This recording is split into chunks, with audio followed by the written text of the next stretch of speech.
तो ये भूमिका बनाई गई, ये रणनीति बनी। आपको लगता है कि अन्नामलाई इतने पॉलिटिकली इमेच्योर हैं कि इस्तीफा देकर के निकल जाएंगे? उनको अगर इस्तीफा ही देना होगा तो वो देखेंगे कि क्या किया जाए, कैसे किया जाए। उनको मालूम है कि 4 साल तक अगर हम सड़क पर संघर्ष करेंगे स्टैंड अलोन, तो फिर 29 में जाकर के, 30 में जाकर के हमको सफलता मिलेगी कि नहीं मिलेगी, इसकी संभावना कम भी है और है भी कि हमें सफलता मिल भी जाए। लेकिन इतने दिनों तक सस्टेन करने के लिए जो हमें संसाधन की जरूरत है उतना नहीं है। तो इसका मतलब है कि अगर एक मेच्योर्ड पॉलिटिशियन होंगे तो 2 साल तक इंतजार करेंगे। 2 साल के बाद वो कुछ देख लेंगे कि सरकार का एंटी इनकम्बेंसी उनको सामने आ जाएगा और उसके बाद वो कुछ ना कुछ तय करेंगे।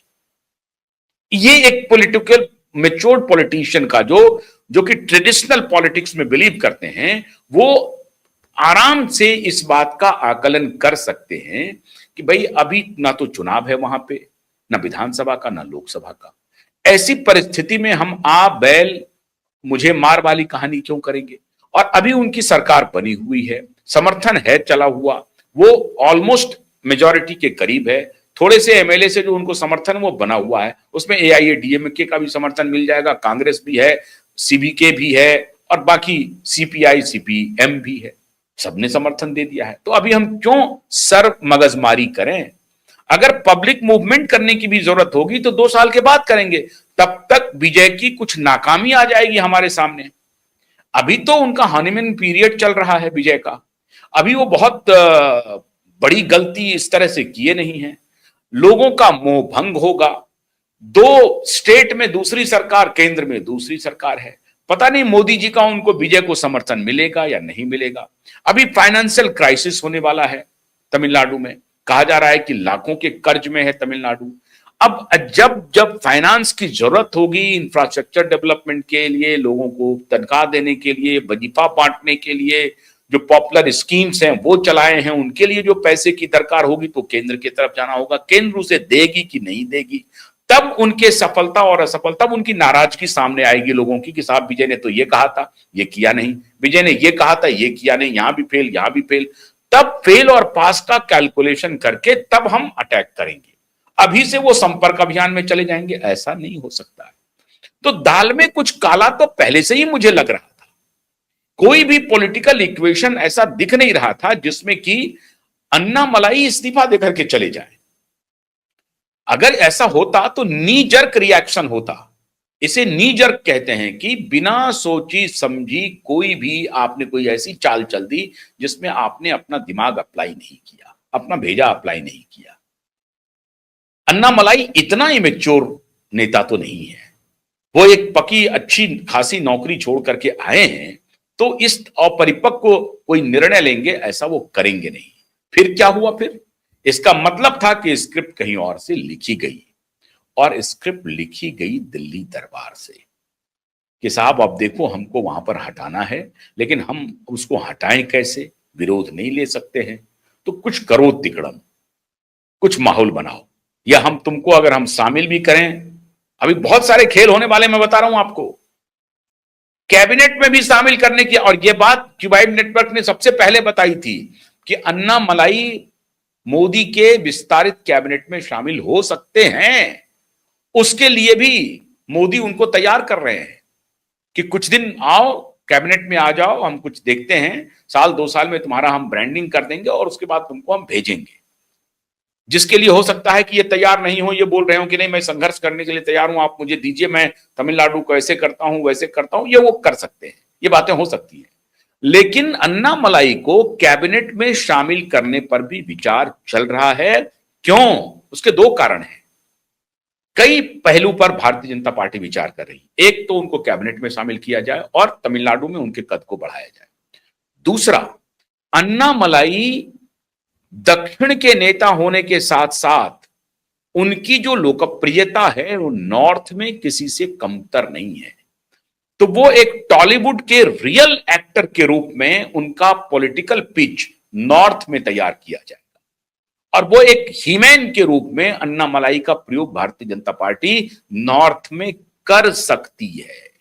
अभी उत्तर प्रदेश में चुनाव आ रहा है, पंजाब में चुनाव आ रहे हैं, तो अन्नामलाई को न्यूज में बनाए रखना है। अन्नामलाई की ब्रांडिंग करनी है। और ये भारतीय जनता पार्टी के आला कमान ठीक से समझ रहे हैं कि अन्नामलाई में वो ताकत है। वो हिंदी भी ठीक ठाक बोल लेते हैं, अंग्रेजी तो बोलते ही हैं और तमिल तो बोलते ही हैं। अब उनके पीछे एक वर्दी का लिगेसी है। तो ये एक हिमेन की तरह, आपने वो उनकी तस्वीर देखी होगी जो खड़े होकर के नंगे बदन पे वो कोड़े मार रहे हैं खुद अपने बदन पे, वो गुस्सा का प्रकटीकरण कर रहे हैं।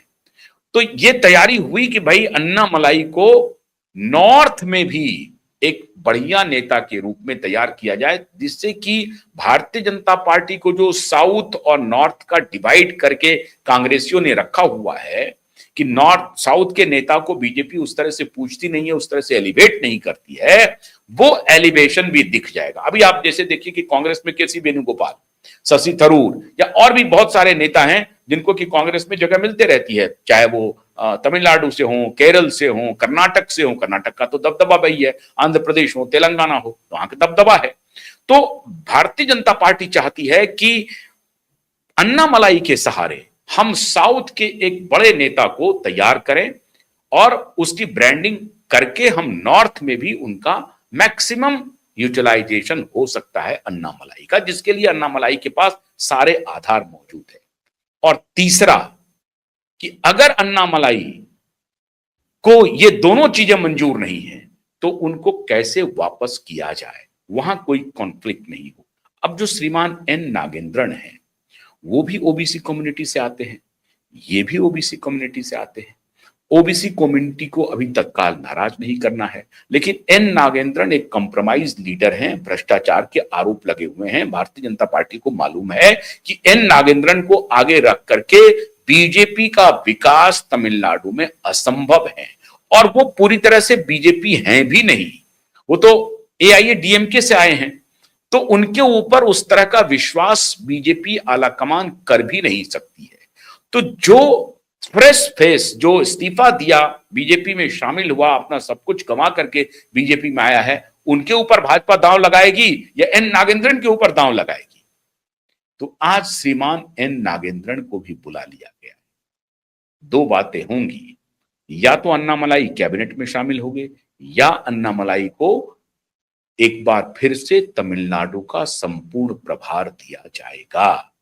कोई ऐसा कॉम्बिनेशन बनाया जाएगा। हो सकता है कि चलिए विधानसभा आप अभी राज्य में अध्यक्ष हैं तो बने रहिए, लेकिन अन्नामलाई को संगठन सपोर्ट करे। और अगर संगठन ने सपोर्ट नहीं किया, जो अन्नामलाई सोच रहे हैं पार्टी को पुनर्जीवित करने को, पार्टी को स्ट्रेंथन करने को, ताकि अगले 4 साल के बाद, 5 साल के बाद जब पार्टी विधानसभा चुनाव में जाए और लोकसभा चुनाव में जाए तो पार्टी की बल्ले बल्ले हो, पार्टी वहां ठीक से खाता खोले और 50-60 सीट तो कम से कम लाए। और अगर बात बन गई, जैसा कि टीवीके ने दिखा दिया कि अगर बात चली, हवा चली, तो 114-15 सीट भी आ सकती है, सरकार भी बन सकती है। क्योंकि ये रील के हीरो नहीं है, ये रियल हीरो है। और मैंने कल ही आपको बताया था कि 45% का जो ओबीसी स्टेक है, इस सबको एक साथ लेकर के साधने की तैयारी हो रही है बीजेपी के भी तरफ से, और अन्नामलाई उसमें बहुत ही पिविटल रोल प्ले करेंगे। अन्नामलाई के पास वो बोनांजा है कि ये 45% को एक मुश्त एक साथ ला सकते हैं। इसका मतलब ये नहीं है कि बाकी जो महादलित हैं उनको वो छोड़ देंगे, उसके लिए वो नई तैयारी कर रहे हैं, वो सड़क पर निकल रहे हैं, वो जनसंपर्क अभियान कर रहे हैं।